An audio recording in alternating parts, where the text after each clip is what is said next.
y pensar que estuve a punto de no celebrar la Navidad con mi familia. Si este es tu caso, en mi situación yo soy cristiana desde hace un año y esta iba a ser como mi primera Navidad siendo cristiana. Y la verdad es que tuve duda acerca de si debía de hacerlo o no, debía de celebrarlo. Y muchos cristianos que por ahí decían que no había que celebrarlo porque era una fiesta completamente pagana. De hecho, tengo que confesaros que a mí me invitaron a mi iglesia a una congregación especial de celebración del cumpleaños de Jesús y no fui. No fui porque andaba en esta duda, que ahora vengo a compartirte todo lo que yo he aprendido acerca de si la Navidad es cristiana o no. El 25 de diciembre, que esta fecha hay personas que aseguran que fue tomada de festividades como Saturnalia o Sol Invictus. Igual también dicen que Santa Claus tiene raíces en mitos paganos y que símbolos como el árbol de Navidad o el muérdago son vestigios de rituales antiguos. Así que vamos a ver qué tan de cierto es todo esto. ¿Es la Navidad una fiesta pagana?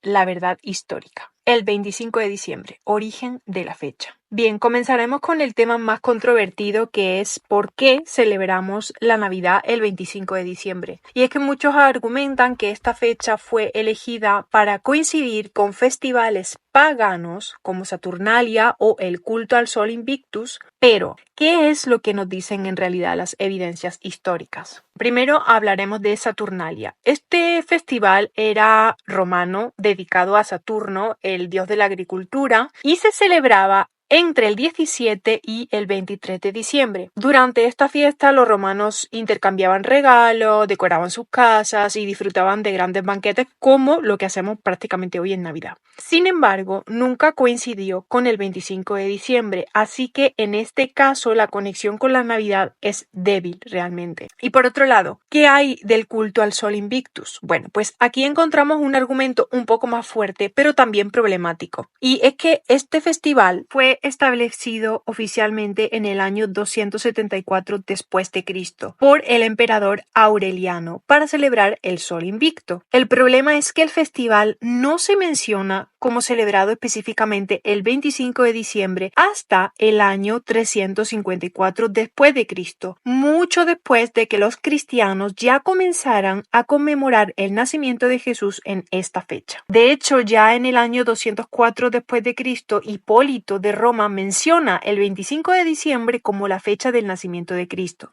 que esto no es así. Entonces, ¿por qué los cristianos eligieron el 25 de diciembre? Bien, pues una teoría es que esta fecha se basó en cálculos teológicos. Los primeros cristianos creían que Jesús fue concebido el 25 de marzo, fecha que coincide con la Anunciación. Si sumamos 9 meses, llegamos por ende al 25 de diciembre. Conexiones con el simbolismo judío del templo. Te explico que algunos estudiosos argumentan que el nacimiento de Jesús el 25 de diciembre podría estar conectado con el simbolismo del templo judío. Y es que según la tradición, Zacarías, el padre de Juan Bautista, estaba sirviendo en el templo durante la división de Abías, lo que permite calcular que la concepción de Juan ocurrió alrededor de septiembre.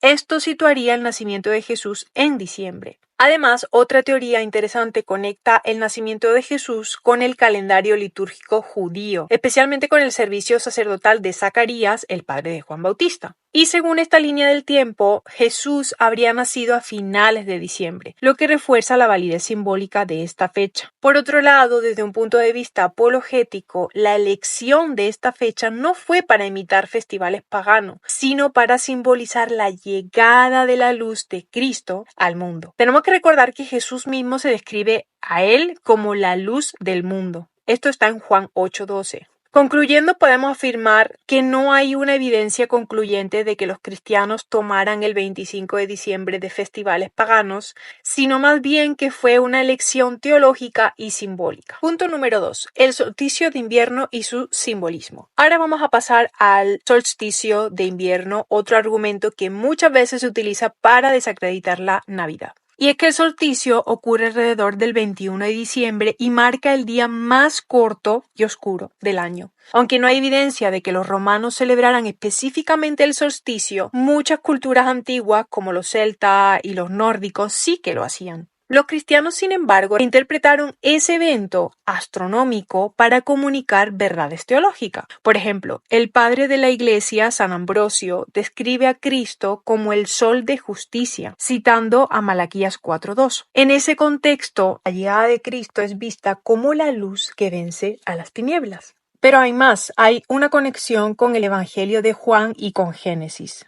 Y es que el Evangelio de Juan comienza con en el principio era el verbo en Juan 1:11, reflejando la creación de luz en Génesis 1:3. Y la Navidad, celebrada cerca del solsticio de invierno, simboliza el triunfo de la luz sobre las tinieblas, un paralelismo poderoso con la llegada de Jesús. Entonces, como veis, aunque la Navidad no deriva directamente del solsticio de invierno, su simbolismo sí que fue utilizado por los cristianos para reforzar el mensaje de Cristo como la luz del mundo.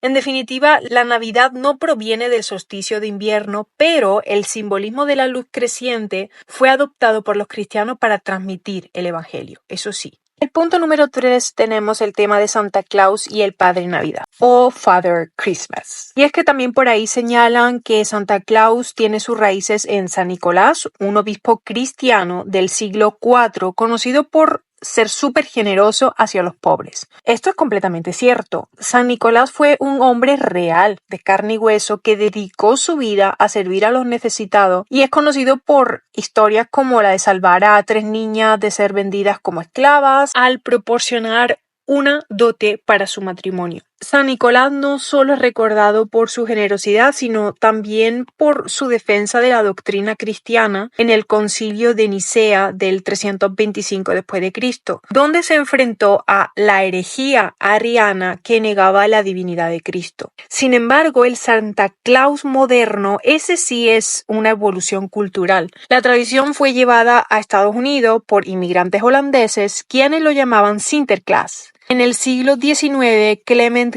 Clark Moore escribió el poema Una visita de San Nicolás, donde introdujeron elementos como el trineo y los renos. Y en 1931 la famosa Coca-Cola popularizó la imagen de Santa Claus como un hombre de traje rojo y barba blanca. En cuanto a Father Christmas, este personaje surgió en Europa como una personificación de las festividades invernales. Aunque no tiene raíces paganas, tampoco siempre estuvo vinculado al nacimiento de Cristo. Y por otro lado, hay el tema del juego de palabras de Satán y Santa Claus. Es un argumento que ocasionalmente aparece en ciertos círculos cristianos para cuestionar la legitimidad de Santa Claus como figura navideña.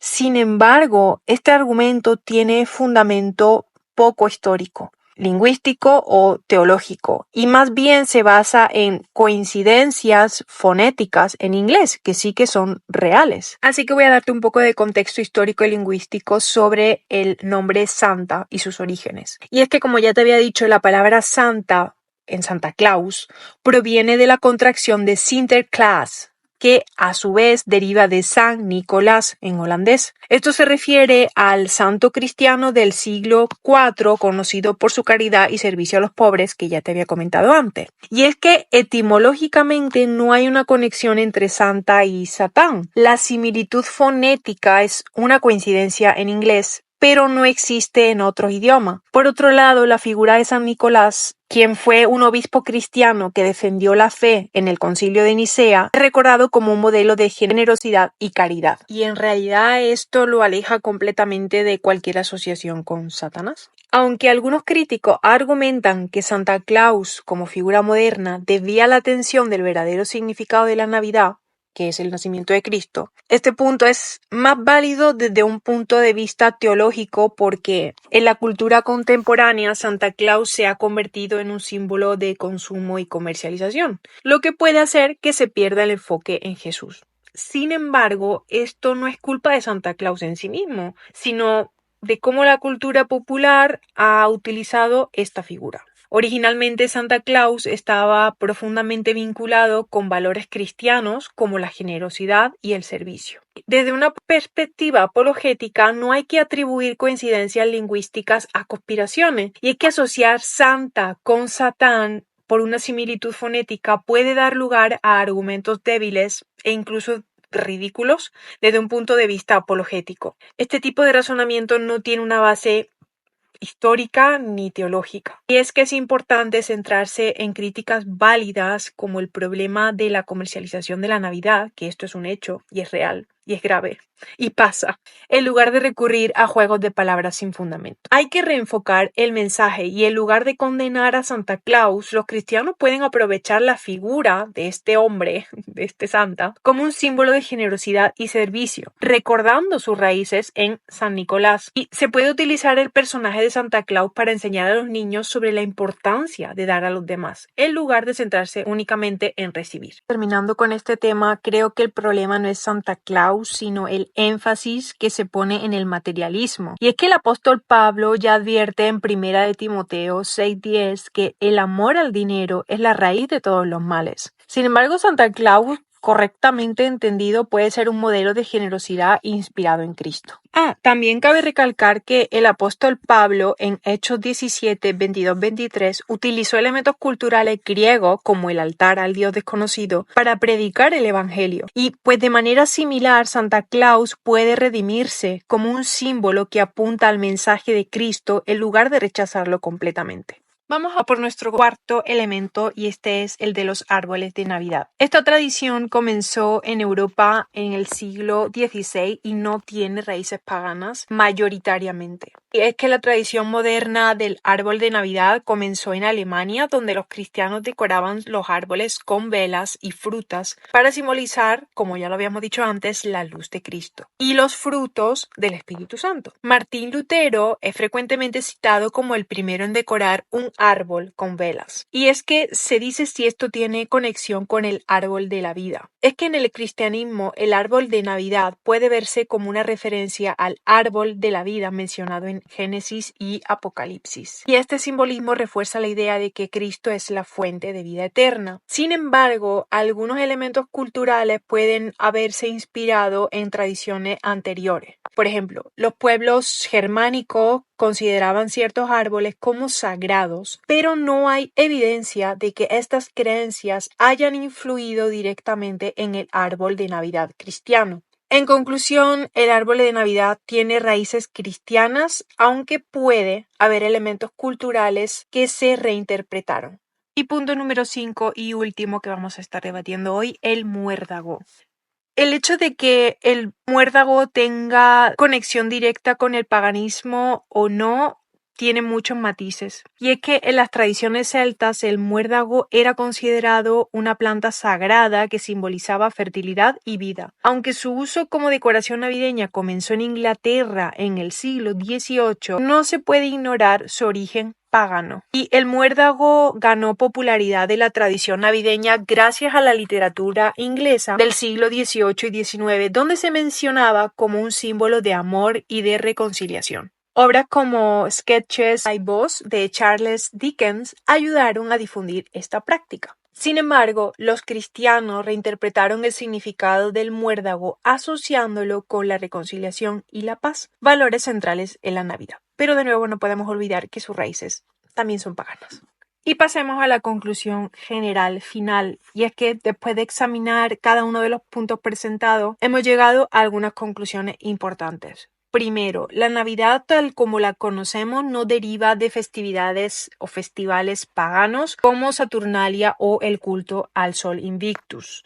La elección del día 25 de diciembre parece estar basada en cálculos teológicos y simbólicos relacionados con la concepción y el nacimiento de Cristo. Aunque los cristianos vivían en un mundo influenciado por la cultura romana, no hay evidencia de que tomaran estas tradiciones como una base para la celebración. Segundo, símbolos como el árbol de Navidad y el muérdago tienen raíces cristianas en su significado moderno, aunque algunos elementos culturales pudieron ser reinterpretados. Esta capacidad de redimir elementos culturales es algo que los cristianos han hecho históricamente, y era transformar prácticas antiguas para glorificar a Dios y comunicar el mensaje del Evangelio. Redimir. Finalmente, si figuras como Santa Claus tienen orígenes claramente cristianos, aunque su evolución moderna ha sido secularizada. Es importante reconocer esto, pero también recordar que estas figuras no son esenciales para el verdadero significado de la Navidad, que es celebrar la llegada de Cristo, celebrar la luz del mundo.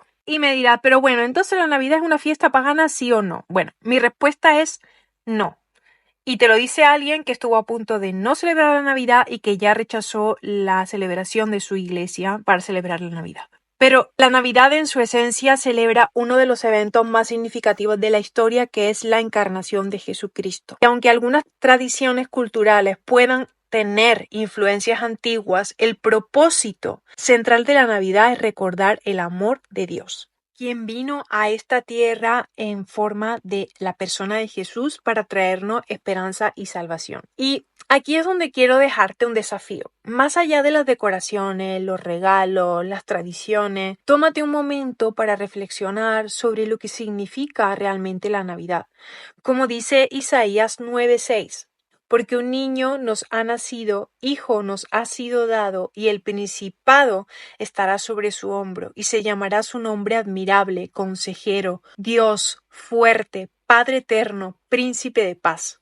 Al final del día, la Navidad no es sobre fechas o tradiciones, sino sobre una persona, Jesús. Él es la razón de esta celebración. Así que mientras disfrutamos de todo lo que esta temporada nos ofrece, recordemos siempre el verdadero significado detrás de la Navidad.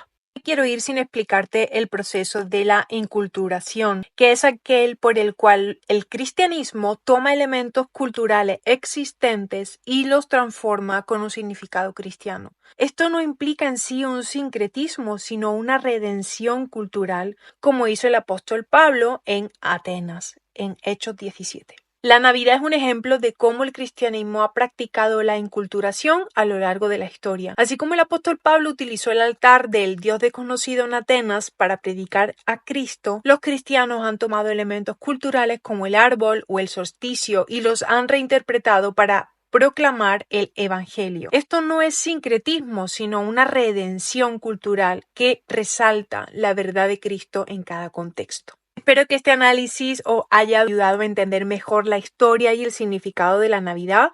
Si te gustó este vídeo, no olvides darle me gusta, suscribirte, compartir, y también me encantaría leer qué es lo que tú opinas, qué tradiciones navideñas significan más para ti y cómo celebras tú el nacimiento de Cristo. Gracias por acompañarme y recuerda que la Navidad es una oportunidad para reflexionar sobre el increíble amor de Dios.